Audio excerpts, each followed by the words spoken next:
How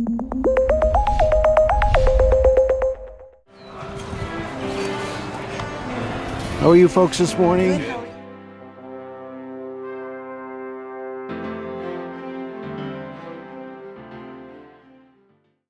So what we're doing here today is we've got Grant Tibbetts with Johnny's Tree Service.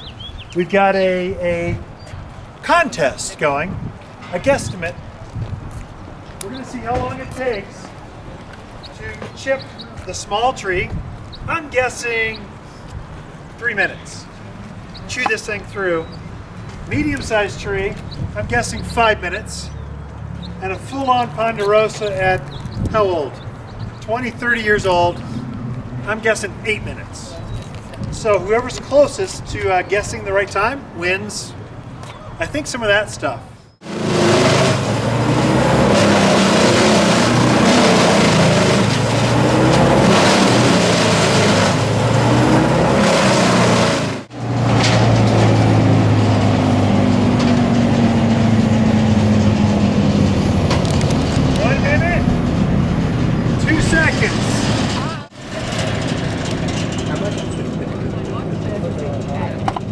Bill Dixon!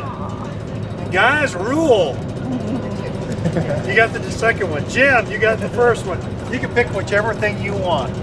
Fertilizer, bulb, flower, pretty new heuchera, copper.